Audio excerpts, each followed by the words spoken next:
할렐루야. 오늘 저희들 함께 읽으신 사도행전 27장 21절에서 26절의 말씀을 가지고 사도행전 강의 95번째 시간 멋진 크리스천이라는 제목을 가지고 함께 은혜들을 나누도록 하겠습니다. 크리스천 아주 멋있는 사람들입니다. 여러분들이 크리스천의 혹시 멋을 알고 있는지 모르겠습니다. 이 멋은 세상에 없는 멋이고요.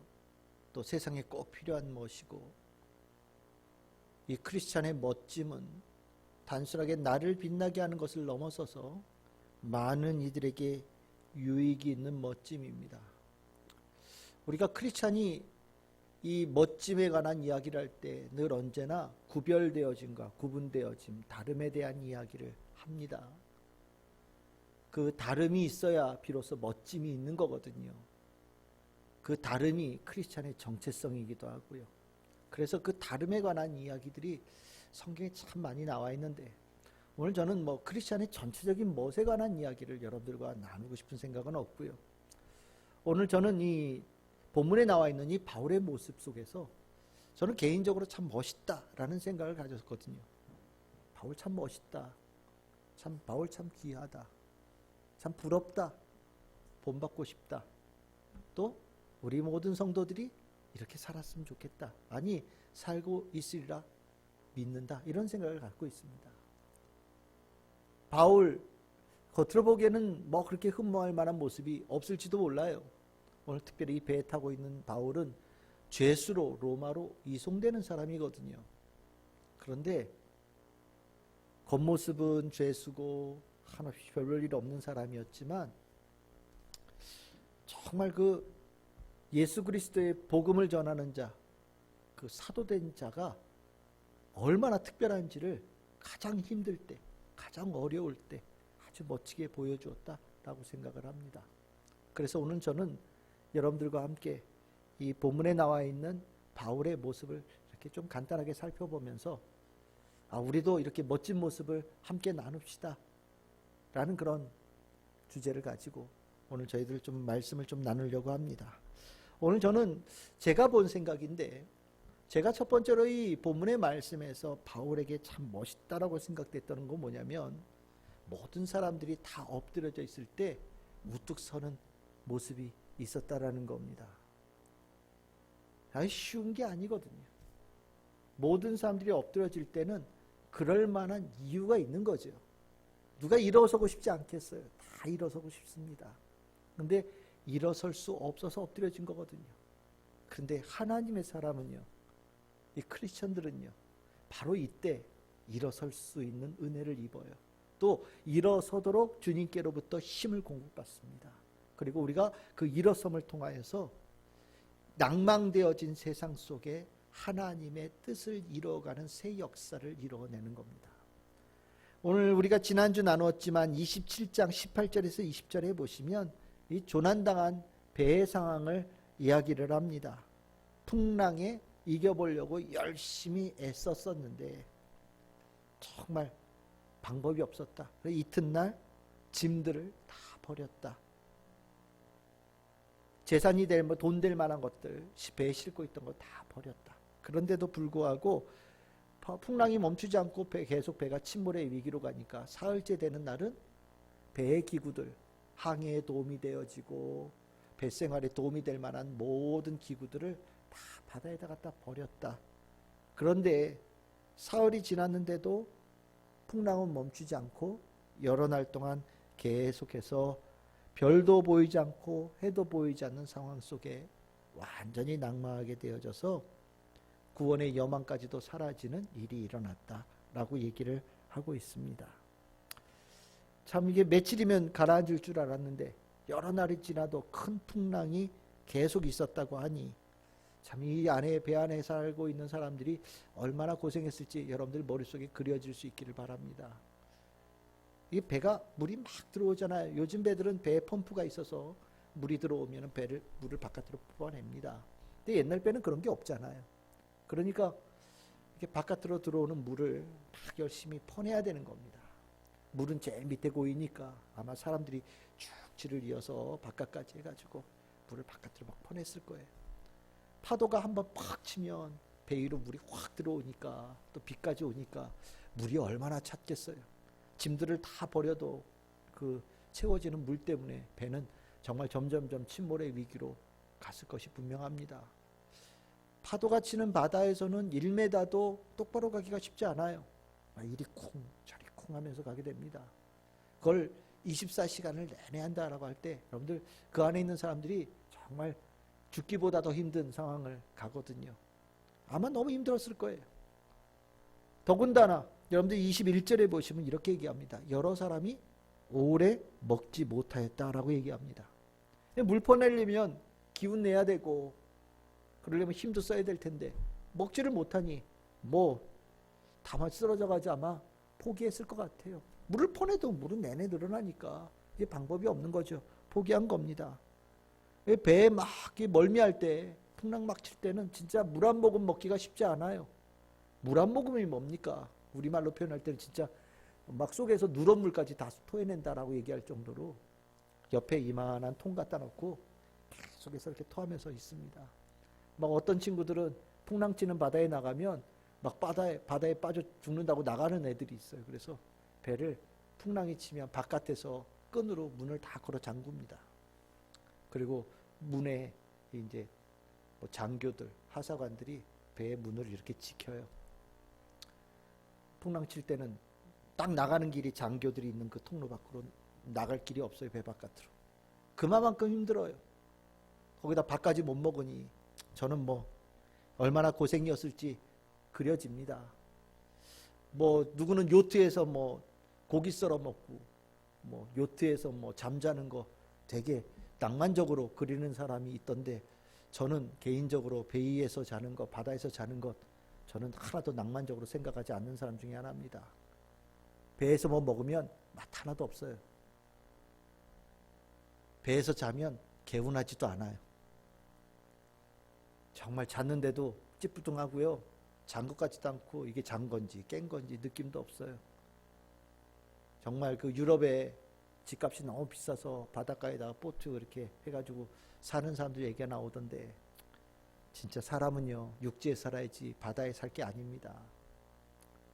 바다에 사는 고통을 아마 여기 딱 나타내는 거예요. 한마디로 다 쓰러졌어요. 그런데 그 가운데 딱 일어서는 사람이 있는 거죠. 바울이에요. 크리스찬이 다른 사람들이 다 섰을 때 같이 서 있는 것 물론 그것도 멋있겠지만 크리스찬의 멋짐은요 다른 사람들이 다 누워있을 때 일어서는 가운데 멋짐이 있어요. 나라가 멸망되어질 것 같고 나라가 어려움에 있을 때 사람들이 다 자기 살궁리하면서 도망갈 때 크리스찬들은요 하나님 앞에 나아가고 하나님을 의지해서 그 가운데 우뚝 일어서는 모습들이 역사상에 늘 있었잖아요. 이게 크리스찬에게 있는 멋짐이거든요. 오늘 이 바울이 그런 모습으로 일어나는 거예요. 우리가 마음속에 크리스찬이 어떤 모습이 멋있던 모습일까라고 그릴 때가 여러분도 있을지 모르겠지만 머릿속에 항상 기억해 두시기를 바랍니다. 가장 어려울 때 일어서는 것에 크리스찬의 멋짐이 있다. 그 모습을 하나님께서 예수님께서 원하신다라는 거예요. 하나님께서 예수님께서 우리에게 은혜를 주실 때 그 어려운 가운데에 일어나서 우뚝 서라고 은혜를 주시는 거예요. 우리가 받은 은혜는 언제 그 힘이 나타나느냐?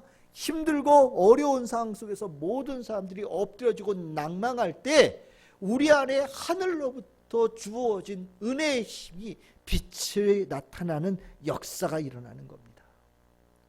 바울은 그 풍랑이는 배 하나의 가운데서 그 멋진 모습을 이뤄낸 거예요.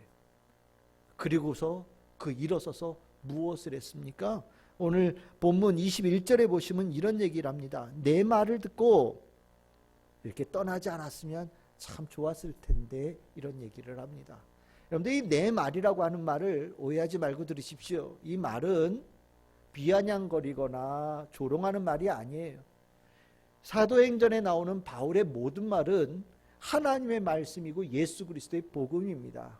그러니까 여기 내 말을 들었더라면 라고 얘기할 때는 내가 전해주었던 하나님의 말씀, 하나님의 지혜를 들었더라면 참 좋았을 텐데 라고 하는 말이에요. 여러분들 바울 그리고 이 사도행전에 나오는 사도들 얼마나 많이 하나님의 말씀을 전했습니까? 근데 사람들이 다 그 말씀 우습게 여기고 또 때에 따라서는 핍박도 하고 조롱도 하고 했었잖아요. 바울 지금 왜 이 배에 타고 있습니까? 예수 그리스도의 복음을 전했다고, 그 말 전했다고 고소당하여서 지금 재판장에 서가지고 로마로 이송되는 거잖아요. 그만큼 하나님의 말씀 예수 그리스도의 복음을 세상 사람들이 우습게 여기는 일들이 있었다라는 거거든요. 근데 바울은요, 그 어려운 상에서 우뚝 서가지고요, 사람들이 그렇게 우습게 여겼던 하나님의 말씀을 다시 한번 그들에게 전하는 거예요. 우리가 그 어려울 때 하나님께서 우뚝 세우시는 그 이유가 뭐냐면, 이 하나님의 능력의 말씀, 하나님의 지혜의 말씀을 전하라고 세우는 거거든요. 단순히 우리가 어려울 때, 다 엎드릴 때, 우뚝 섰을 때 야 내가 제일 높지 라는 것으로 세우는 게 아니에요.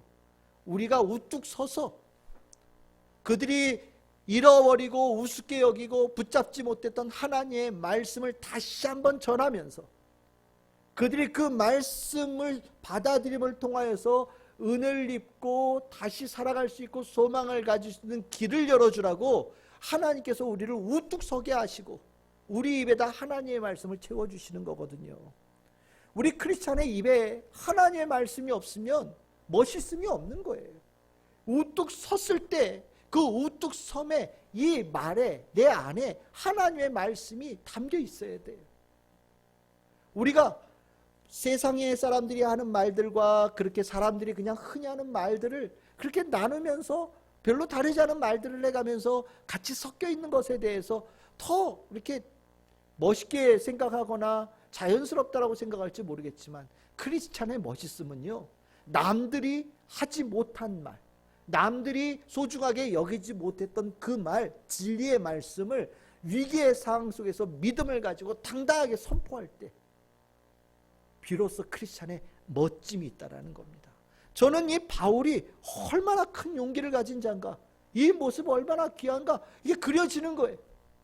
풍랑이는 바다에서 이 모든 일들이 당신들이 하나님의 말씀을 귀하게 여기지 못했던 일로 이 일을 경험하는 것이다 라고 얘기하면서, 이 모든 일의 원인이 하나님의 말씀을 순종하지 않았기 때문이라고 얘기를 하고 있고, 또 반대로 얘기하면 이 모든 일의 어려움들을 회복할 수 있는 유일한 길은 하나님의 말씀을 소중하게 받아들이는 길이 유일한 길이라고 선언하는 이것, 이 당당함, 이 믿음, 바로 크리스찬의 확신이고 이게 크리스찬의 멋짐이 아닌가라는 생각이 듭니다. 하나님께서 우리에게 하나님의 사람으로서 이런 모습을 가져야 된다는 것을 이미 이사야서의 이사야 예언자를 통해서 이렇게 말씀하셨습니다. 이사야서 60장 1절 말씀이에요. 이 멋진 모습이 여러분들의 머릿속에 그림이 그려질 수 있기를 바랍니다. 함께 읽겠습니다. 시작. 일어나라, 빛을 발하라. 이는 내 빛이 이르렀고 여호와의 영광이 내 위에 임하였음이니라. 아멘. 하나님의 영광이 내 위에 있고 빛, 하나님의 말씀이 내 안에 있어요. 하나님께서 우리를 이렇게 세우십니다.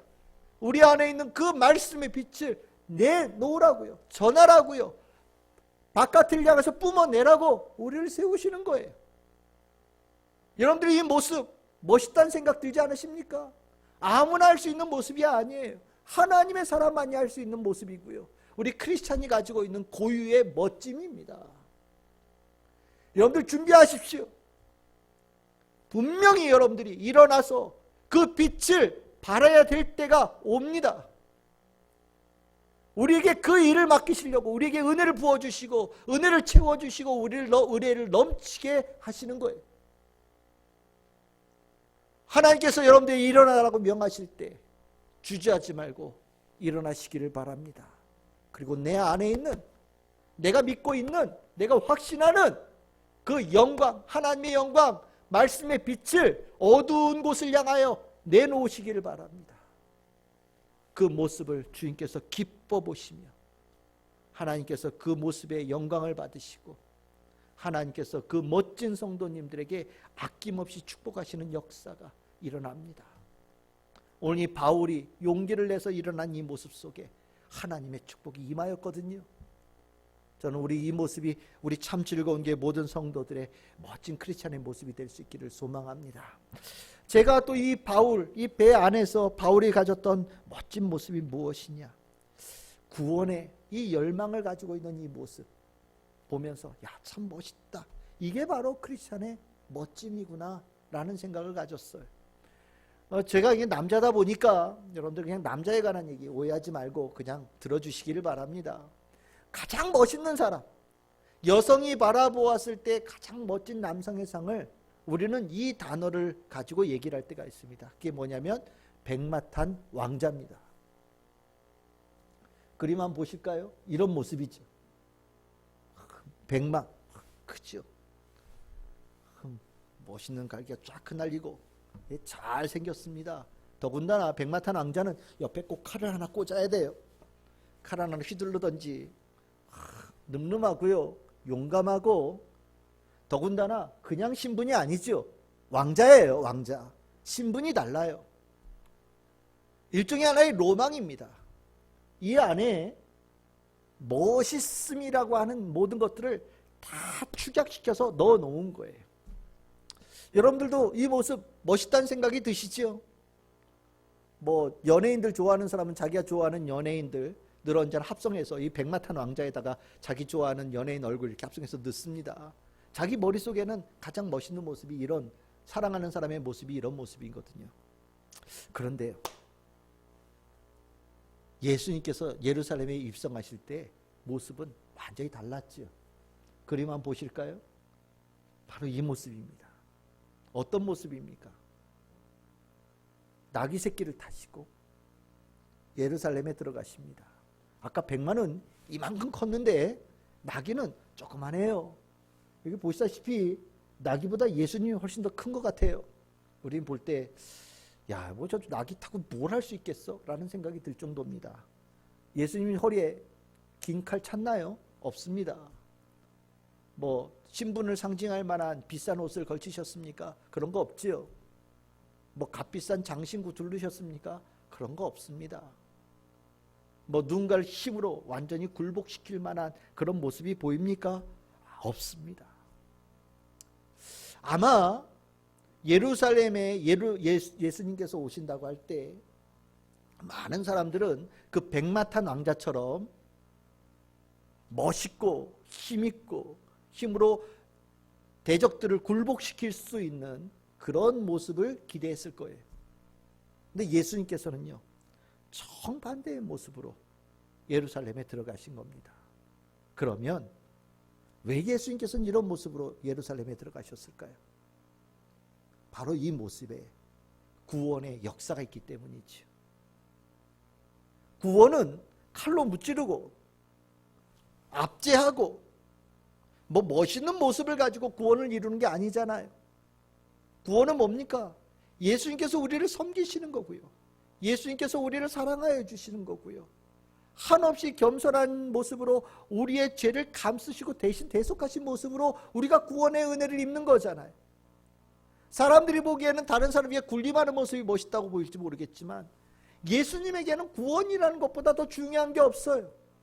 그 구원을 위해서는 기꺼이 가장 낮은 모습으로 내려가기를 결정하시고 자처하실 수 있는 분이 바로 예수님이셨습니다.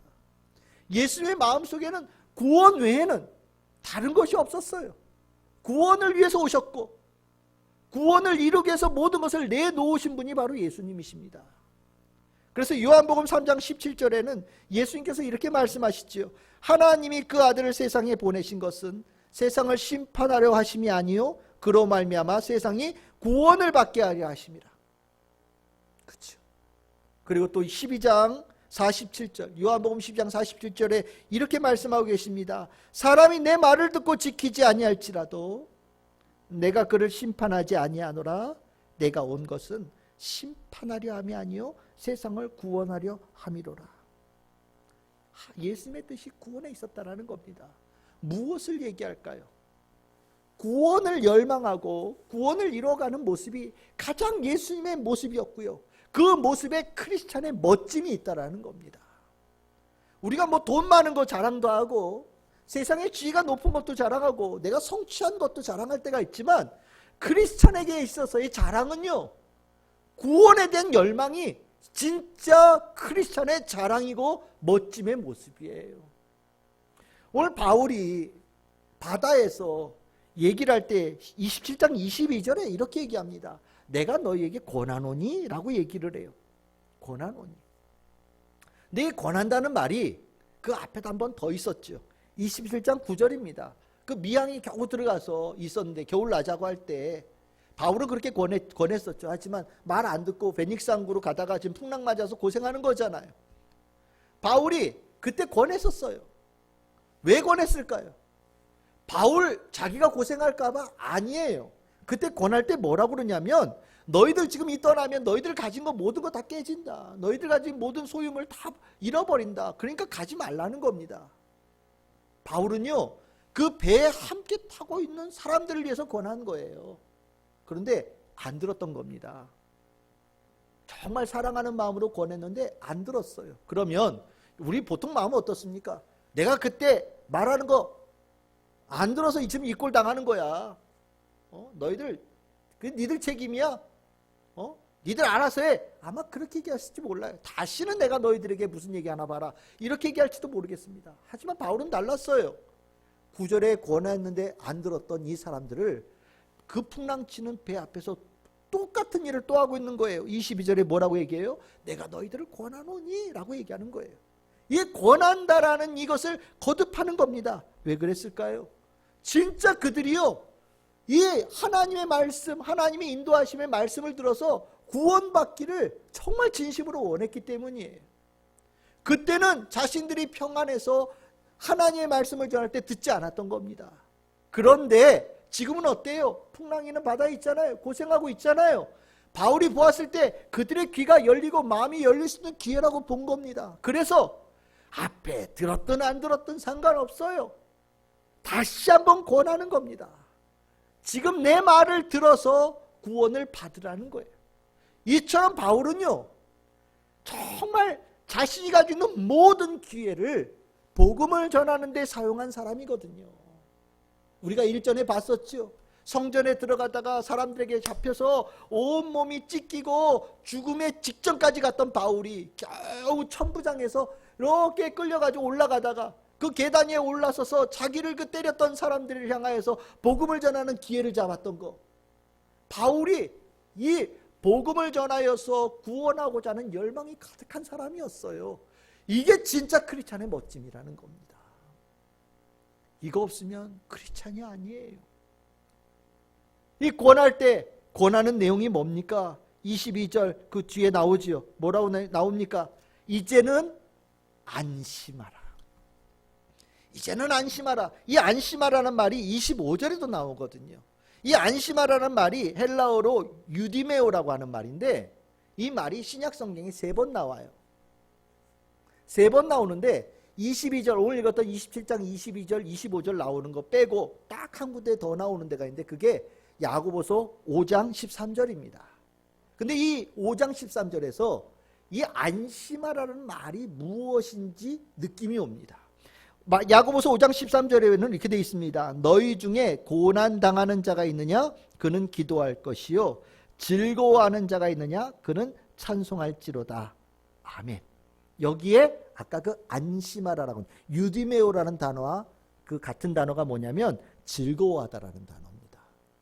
근데 여러분들 보시면 이 즐거워하는 거와 반대되는 말이 뭐와 연결될까요? 그 위에 고난당하는 것이죠. 그러니까 이 즐거워한다는 건 뭐냐면 감정의 즐거움이 아니라 고난당하는 상황 속에 있던 사람들이 그 상황이 이제 끝나고 새로운 상황을 맞이한 거예요. 그러면서 이 안에 들어오는 기쁨, 즐거움, 용기, 담대함, 새롭게 갖게 되어진 이 마음을 얘기할 때 이 유디메오, 안심하라라는 말이 되는 거거든요. 그러니까 이 바울이 권할 때 이 권함이 안심하세요 라고 얘기할 때 그냥 아유 좋은 일이 올 거예요, 잘 될 거예요, 우리 희망을 가집시다, 이 정도에서 권하는 말이 아닌 거예요. 무슨 얘기입니까? 이제 고생이 끝났습니다. 이제 우리가 죽음의 위기 상황 속에서 두려워하는 때가 끝났습니다. 하나님께서 여러분들을 구원하시기로 작정하셨습니다. 결단하셨습니다. 그러니 이제 당신들은 아무리 풍랑이 일어도 죽지 않습니다 라고 선언하는 거예요. 놀라운 선언이죠. 풍랑이 장난 아니거든요. 그 바다에서 평생을 살았던 뱃사람들도 이건 안 되겠어 라고 포기할 때 바울이 일어서서 그들에게 이 풍랑 속에서도 반드시 살아남을 수 있다고 구원의 메시지를 선포하는 거예요. 그런데 이 구원의 메시지의 선포가 도대체 근거가 뭐냐? 근거가 뭐냐? 23절과 24절에 27장 23절 24절 이렇게 나오죠. 어젯밤에 하나님의 사자가 내 곁에 서서 말하였다라고 얘기합니다. 저는 이 말이요, 참 이게 상상력을 갖게 만들어요. 왜 하나님의 사자가 어젯밤에 바울에게 찾아왔을까? 왜? 저는 개인적으로 상상하면서 이런 생각을 했어요. 바울이 정말 그 배에 타고 있는 사람들을 위해서 간절히 중보기도 했구나. 정말 그 권하는 그 뜨거운 열망을 가진 그 마음을 가지고 풍랑 속에서 죽음의 위기에 있는 이 사람들을 위해서 하나님 앞에 정말 간절히 기도했구나. 하나님, 이 한 배에 탄 이 사람들, 저는 이 사람들을 너무 사랑합니다. 하나님, 이 사람들이 지금 죽음의 공포 속에, 두려움 속에 있는데 하나님 제발 이들을 구원하여 주시옵소서. 이들을 살려주시옵소서. 그 풍랑 치는 여러 날 많은 사람들은 짐 버리고 배의 기구를 버리고 물 퍼내고 막 이러면서 살뚱발뚱 막 그 자신의 노력을 가지고 모든 기술을 동원해서 살려고 노력할 때 바울은 이 모든 것이 하나님의 손 안에 있다는 걸 알았잖아요. 그러니까 뭐 했다고 생각됩니까? 저는 기도했다는 생각이 들어요. 이 기도가 응답을 받은 거예요. 하나님의 사자가 바울에게 온 겁니다. 바울에게 와서 바울아 너 살 거야 이걸로 끝나지 않았잖아요. 그 배에 있는 모든 사람들을 하나님께서 살리시겠다라는 약속을 전해주신 거거든요. 그러면서 바울은 사람들 앞에 서서 구원을 선언하는 거죠. 안심하라. 너희들은 이미 구원을 받았다. 하나님께서 너희들을 구원하시기로 결정하셨다라는 선언을 내린 거거든요. 여러분들, 이 구원의 열망을 가진 자에게 하나님께서 얼마나 귀하게 여기셨으면 그 풍랑이는 바다 위에 오셔서 그 약속을 바울에게 주실 정도가 되겠습니까? 저는 이 모습이 너무 멋있는 거예요. 내 머릿속에 그려봐도 사람들에게 구원을 선포할 때, 여러분들 그 절망 속에서 죽음밖에 남은 게 없다라고 생각하는 사람들이 이 바울의 안심하라라고 하는 구원의 선포를 들었을 때 어떻게 변했을까요? 이 마음속에서 빛이 생기기 시작했을 거예요. 그 절망 속에 있는 사람들은 눈에 빛이 없거든요. 눈이 초롱초롱하게 빛나기 시작했을 거예요. 그리고 아무것도 기댈 것이 없다라고 생각하는 사람들에게 정말 살 수 있다라고 하는 소망이 일어나기 시작했을 거예요. 이 안에 존재가 완전히 달라지는 역사가 일어나고요.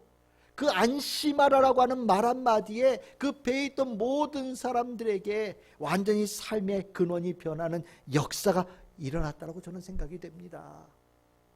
우리가 크리스찬이 되어져서요, 참 멋있을 때가 언제냐면 여러분들을 통해서 누군가에게 구원의 복음이 전해지고 그 구원의 복음이 누군가의 영혼을 깨우는 역사가 일어날 때입니다. 정말 멋있는 때, 진짜 멋있는 때. 우리가 무슨 뭐 세상의 높은 지위에 올라가고 뭐 성공해가지고 뭐 재벌의 사장이 크리스찬이에요. 뭐 제가 알고 봤더니 뭐 20대 성공한 청년이 교회 다니는 청년이었어요. 아유, 저 친구가 박사가 몇 개인데 저 친구가 교회 다니는 크리스찬이더라고요. 뭐 간증 뭐 이렇게 나오는 인물 있잖아요. 물론 위대하죠. 그런데요, 정말 멋진 사람은 뭐냐면요, 예수 그리스도의 복음을 가지고 사람의 영혼을 구원하는 사람들이에요.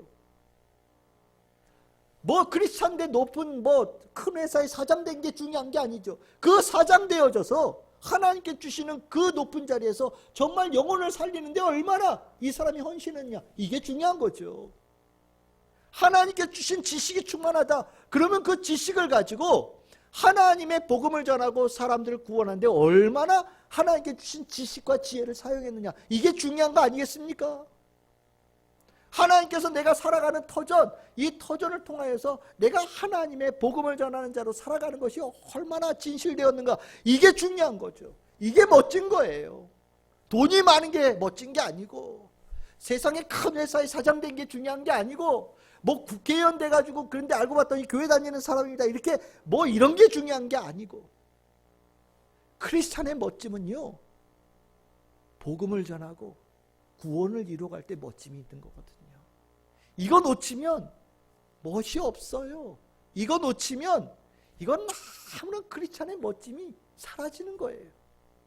여러분들, 우리가 복음을 전하고 누군가에게 구원을 전하고 그의 안에 새로운 빛이 임하고 생명이 임할 때 하나님께서 그 모습을 어떻게 보실까요? 그 모습을 뭐라고 평가하실지 여러분들 궁금하지 않으십니까? 이 말씀을 기억하시기를 바랍니다. 이사야서 40장 9절 말씀이에요. 우리 같이 한번 읽어봅시다. 시작. 아름다운 소식을 시온에 전하는 자여, 너는 높은 산에 오르라. 아름다운 소식을 예루살렘에 전하는 자여, 너는 힘써 소리를 높이라. 두려워하지 말고 소리를 높여 유다의 성읍들에게 이르기를 너희의 하나님을 보라 하라. 아멘. 구원의 메시지를 전하는 자를, 구원의 메시지를 뭐라고 얘기합니까? 아름다운 소식을 전하는 자라고 얘기를 합니다. 아름다운 소식을 전하는 자는요, 그의 삶이 아름다워지는 거예요. 그 삶을 주님께서 아름답게 보신다라는 겁니다. 그리고 우리가 복음을 전할 때 얘기하는 거예요. 사방의 어두운 바다, 풍랑치는 바다를 보지 말고 당신을 구원할 수 있는 유일한 분이신 하나님을 보십시오. 그 가운데 구원의 역사가 있습니다 라고 전하는 그 모습, 하나님께서 보시기에 가장 아름다운 자의 모습으로 보신다라고 오늘 말씀을 통해서 우리에게 가르쳐 주시는 거거든요. 그 배에 바울의 모습, 죄수였어요. 오랫동안 감옥에 갇혀 있었습니다. 그 모습이 얼마나 깨재재했겠어요. 로마 군인들은 멋진 갑옷을 입고 자기의 권세를 자랑합니다. 그 배에 많은 물건을 싣고 있는 선주는 돈 많은 사람이었겠죠. 아마 선장도 뱃사람의 그 특유의 그 아우라가 있었을 거예요. 거기에 비하면 바울은 너무 초라한 사람이죠. 그런데 풍랑이는 바다 위에 모두 엎드릴 때 우뚝 서서 복음을 전하는 그 순간, 구원의 역사를 선포하는 순간, 그 배에서 가장 아름답고 멋진 사람은 바로 이 바울 아니겠습니까? 저는 우리 참 즐거운 게 성도들이 이 멋진 모습이 있기를 바랍니다. 복음을 전할 때 멋있어요.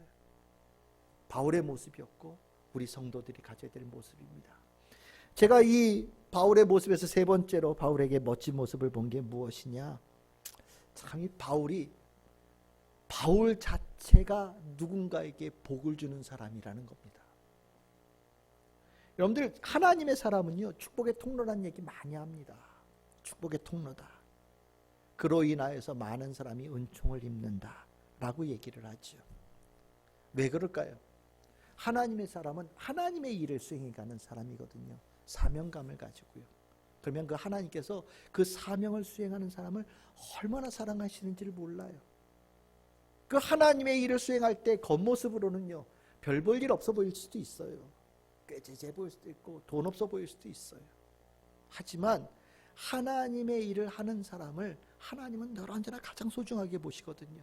그리고 그 하나님의 일을 하는 그 사람을 존귀하게 여기는 사람들에게 하나님께서는요, 함께 기뻐하시면서 그 축복을 아낌없이 나누어 주시는 은총을 주셔요. 그래서 하나님의 사람이 참 귀한 거예요. 여러분들 여러분들 다 교회 다니는 믿는 분들이니까 이 목사라고 하는 주의 종들에 대해서 그래도 이렇게 존귀하게 여겨주시는 마음을 가지고 계시죠. 근데 교회를 다니지 않는 사람들은 이 목사, 전도사 정말 우습게 여깁니다. 집에 예수 믿는 사람 없다가 예수 믿는 사람 하나 들어오면 뭐라고 얘기합니까? 너 때문에 우리 집안 망한다. 너 때문에 우리 집안 얘 이제 힘들어진다. 막 구박하고 핍박해요. 목사? 아유, 어디 또 도와줘야 될 사람 하나 나타났네. 아유, 전화 오면 부담스럽죠. 돈 달라고 그럴까봐, 도와달라고 그럴까봐. 목사 됐다고 얘기를 하면, 아이고, 목사한테는 뭐 이제 기대 접어. 받을 거 아무것도 없어. 목사 만나자고 하면은 뭐 달라고 할 것밖에 더 있겠어. 에이, 거렁뱅이 비스무리하게 주의 종을 봐요. 뭘 모르는 사람들이에요. 그 집에 예수 믿는 사람 들어오면 그 사람을 통해서 축복의 역사가 일어나고요. 주의 종은, 주의 일을 감당하는 주의 종은 겉을 보기엔 별 볼 일 없어도 그의 주의 종을 통해서 하나님의 축복이 아낌없이 거저 막 흘러가는 역사가 일어납니다. 얼마나 복받는 사람인지 몰라요. 여러분들, 이 주님의 사람, 맞아들여서 복받은 사람 성경에 수도 없이 많이 나오거든요. 근데 그 중에 하나 대표적인 사람이 누구냐? 아브라함이에요. 창세기 18장에 보시면 이 아브라함이 아들이 없는 상태에서 살 때 어느 날 주님께서 그의 앞에 나타났죠. 날이 뜨거울 때. 하나님께서 나타나실 때 하나님의 그 모습을 나타난 게 아니라 세 사람이라고 하는 모습을 통해서 세 명의 사람으로 나타나셨다고 얘기를 합니다. 그러니까 이렇게 표현합시다. 그 세 사람은 하나님의 일을 수행하는 존재들이에요. 근데 아브라함이요, 이 세 사람을 자신의 장막으로 모셔드렸어요. 그리고 극진하게 대접했습니다.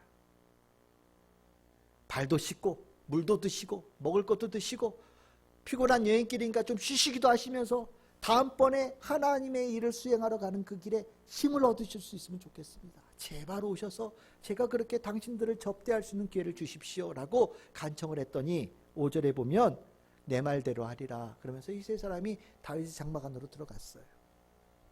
아주 극진하게 대접을 받았던 것 같습니다.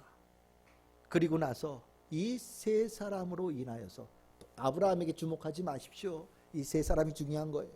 하나님의 일을 하는 이 세 사람을 아브라함이 받아들였더니 복받은 사람이 누구냐? 아브라함이. 이제 그 장막을 떠나면서 세 사람이 약속하죠. 뭐라고요? 내년 이맘때쯤 내가 이 집에 올 텐데 너희 집에 뭐가 있을 것이라고요? 아들이 있을 것이다. 아브라함에게 부족한 게 아무것도 없어요. 딱 하나 있다면 아들이 없어요. 아들이 없어요.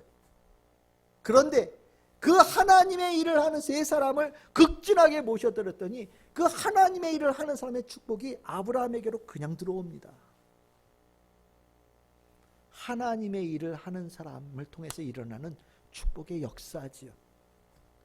오늘 읽었던 본문 사도행전 27장 23절 24절 다시 한번 봅시다. 그 배에 있는 사람들이 왜 구원받았습니까? 뭐 예수 믿어서요? 착한 일 하는 사람들이라서요? 아니에요. 그 배에 있는 276명의 사람이 죽지 않고 살아남을 수 있었던 이유, 딱 유일한 이유, 그 배에 있는 바울 때문에 살아남은 거예요. 그 배에 바울이 있어서 하나님께서 그 바울을 통하여서 이 모든 사람의 생명을 보존하시는 은총을 베풀어 주신 거예요. 바울 그 사람 한 사람인데도 불구하고 하나님의 그 한 사람은요, 놀라운 축복을 열어가는, 아주 정말 하나님의 축복이 뿜어져 나오는 큰 대문의 역할을 하거든요. 그 본문이 나오는 거예요. 오늘 본문에서 이렇게 얘기합니다. 너와 함께하는 항해하는 자를 다 내게 주셨다. 여호와의 사자가 하는 얘기입니다. 다 내게 주셨다라고 하는 이 말이 도대체 무슨 말이냐? 이 말 우리 본문에, 이 본문으로는 잘 이해가 안 돼요. 이 다 내게 주셨다라는 이 본문의 말을 이해하기 위해서는 이 똑같은 헬라어 카라조마이라고 하는 이 헬라어를 쓴 본문을 하나를 더 찾아보시면 압니다. 그 본문이 뭐냐? 누가복음 7장 42절 43절이에요. 다 내게 주셨다라고 하는 카라조마이라는 단어가 이 본문에서는 어떻게 번역이 되어 있습니까? 빨간 글씨죠. 뭐라고요? 탕감하였다라는 거예요. 탕감하였다. 무슨 소리예요? 하나님께서 그 배 타고 있는 모든 사람들이 죄가 있어요. 잘못이 있어요. 하나님 믿지 않고 예수님 믿지 않는 사람이에요. 그런데 하나님께서 바울이 하나님의 일에 충성해가는 그 모습을 보시면서 이 배에 있는 모든 사람들의 죄를 다 탕감해 주셨다는 겁니다. 그리고 그들에게 죽음이 아니라 생명을 약속해 주셨다는 거예요. 엄청난 축복 아닙니까? 맡겨주셨다는 거예요. 맡겨주셨다. 탕감시켜주셨다. 바울이 그 얘기를 들었을 때 부담스러웠을까요? 276명? 하나님, 지금 나 하나도 힘든데 어떻게 276명의 이 모든 삶의 짐을 전부 다 저에게 다 맡기십니까? 불평했을까요? 아니에요. 여러분들 25절, 26절 이렇게 얘기합니다. 그 말을 들었을 때 이제 모든 열쇠는 바울에게 있는 거예요. 하나님께 주신 약속을 내가 받아들이느냐, 받아들이지 않느냐에 따라서 열쇠가 바울의 손에 딱 쥐어진 거예요. 근데 바울은 정말 멋있어요. 뭐라고 얘기하니까 안심해라. 왜요? 받아들였으니까요. 나는 믿는다. 하나님께서 나에게 약속하신 대로 이루어질 것을 믿는다. 하나님께서 내가 너에게 다 맡겼다, 다 주셨다 라고 얘기했을 때 아멘, 주여 제가 맡겠나이다. 주여 약속대로 이 배에 타고 있는 모든 사람들을 구원하여 주시옵소서라고 분명히 확신했다라는 거예요. 엄청 멋있지 않아요? 배에 제일 밑단에 있던 사람이요, 배의 모든 사람이 있는 생명을 쥐고 있는 지도자가 되는 거예요. 보호자가 되는 거예요. 목양자가 되는 겁니다. 크리스찬이 언제 멋있냐? 바로 이거예요. 여러분들을 통해서 많은 이들이 축복받아요. 여러분들을 통해서 함께하고 있는 가족들이 축복받고요. 여러분들을 통해서 여러분들이 함께하고 있는 친지들이 축복받고 여러분들이 사랑하는 친구들이 축복받아요. 여러분들이 믿음으로 그것을 주께서 주신 약속을 붙잡고 선포할 때 주께서 주시는 그 약속이 성취되어진 역사가 일어나는 거예요. 크리스찬들에게는 그 멋짐이 있어요. 여러분들에게 하나님께서 엄청난 은혜를 부어주셨어요. 정말 엄청난 특혜를 부어주시고 엄청난 권세를 부어주셨어요. 우리가 하는 일은요, 적은 일이 아니에요.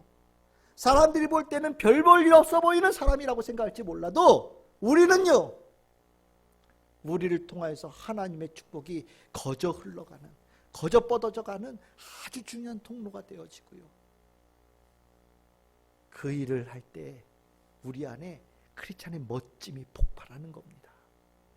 하나님께서 우리를 왜 그렇게 축복하셨을까요? 왜 우리에게 그토록 이런 놀라운 권세를 허락하셨을까요?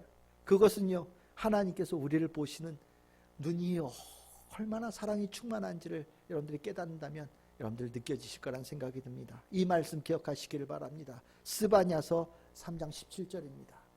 구약 성경에 있는 스바냐라고 하는 예언자를 통해서 하나님께서 하신 말씀이에요. 우리 함께 읽어보겠습니다. 시작.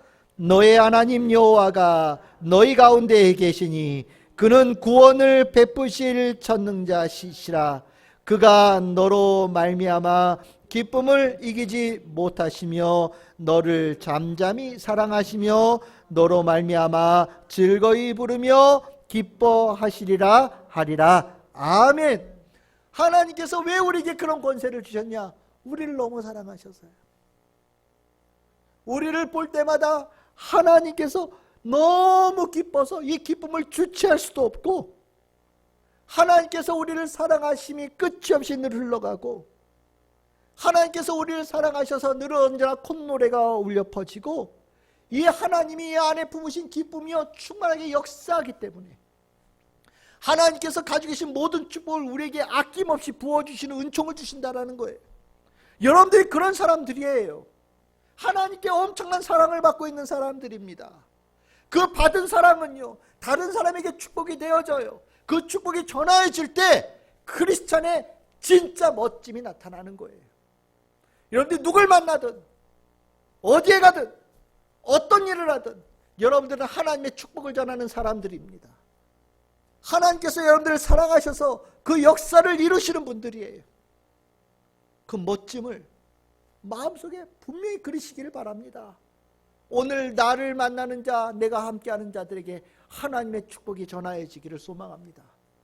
그렇게 기도하며 하루를 시작하시기를 바랍니다. 하나님, 오늘 나와 함께하는 자들에게 주님께 주시는 은총이 풍성하게 임하기를 소망합니다. 그렇게 될 줄 믿습니다. 그런 멋있는 모습을 여러분들이 가지시기를 바랍니다. 크리스찬들만이 갖는 축복이에요. 정말 세상에서 얻을 수 없는 축복이고, 이 멋짐은요, 세상을 변화시키는 멋짐입니다. 저는 오늘 이 본문에서 바울의 이 배 안에 있는 모습이 너무너무 멋있는 거예요. 이게 진짜 크리스찬이구나. 정말 복음 가진 사람이 이런 모습으로 살아가는 거구나. 정말 바울의 모습이 제 머릿속에 막 그려져요. 저는 그 모습이 내 모습이 됐으면 좋겠다는 생각을 가지고 있어요. 그리고 그 모습이 여러분들의 모습이 되기를 정말 간절히 소망합니다. 우리가 크리스찬이 어떻게 살아가느냐에 대해서, 어떤 모습이 멋있는 모습이냐에 대해서 머릿속에 그림이 확고해야 돼요. 멋짐은요, 나를 드러내는 정도에서 끝나는 게 아니라요, 이 멋짐은 하나님께 영광이 되어지고 이 땅의 주의 살아계심을 증언하는 아주 귀한 모습이거든요. 그래서 크리스찬은 반드시 멋져야 돼요. 추하면 안 돼요. 하나님께서 은혜를 부어주셔서 멋짐을 우리에게 무엇인지 가르쳐 주는데 그 멋짐을 함부로 훼손하면 안 되는 거예요. 더 멋져져야 돼요. 날마다 더 멋져져야 되는 겁니다. 우리가 이 멋짐 가운데 정말 이 땅의 평화와 구원의 역사가 일어나고 생명의 역사가 일어나는 거예요. 저는 우리 참 즐거운 교회 심령에, 모든 성도들의 심령에 이 바울의 모습이 그려지고 내 모습이 그려지는 축복이 있기를 소망합니다. 마치겠습니다. 무엇을 하든 어디에 있든 누구를 만나든 날마다 주님의 은총 가운데 놀라운 축복을 열어가는 멋진 크리스천, 우리 참 즐거운 게 성도들 다 되시기를 주님의 이름으로 축복합니다.